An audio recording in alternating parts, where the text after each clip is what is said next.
This is the scoring guide for the 2-point constructed response writing questions on the I-STEP. Though I'm using the 7th grade manual for an example, the 6th grade manual is essentially the same.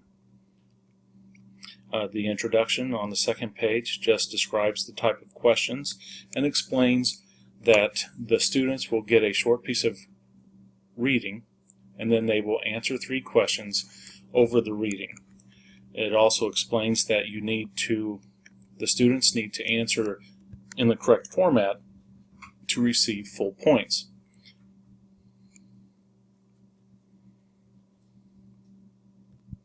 This page describes how the questions are scored. The I-STEP company, Pearson, they hire people with 4-year college degrees to read the questions and the answers and decide on whether or not they get 1 or 2 points. Some things that will cause a student to not get any points, we need to look at that.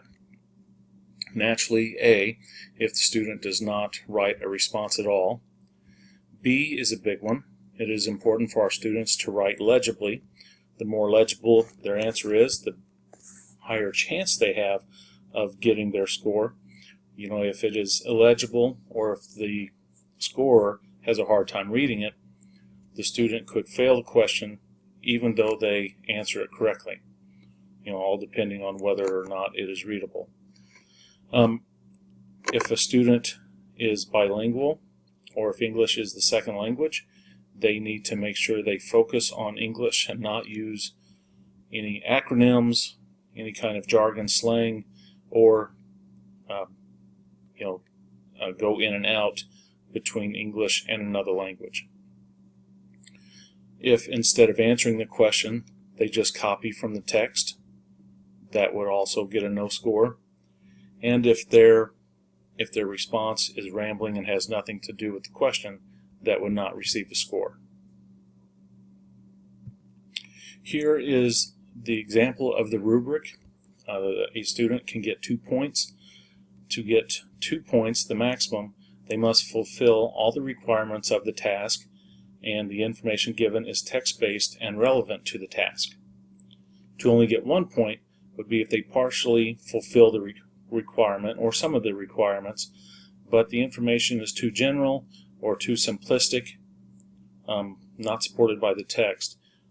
Too simplistic, basically what we want students to do, if they can, would be use compound sentences, complex sentences, and bigger words, have a bigger vocabulary to move that from a 1 up to a 2. The 0 point is not proficient, and we discussed that on the previous slide of how a student can wind up getting no score at all. And that is the 2-point rubric. Thank you.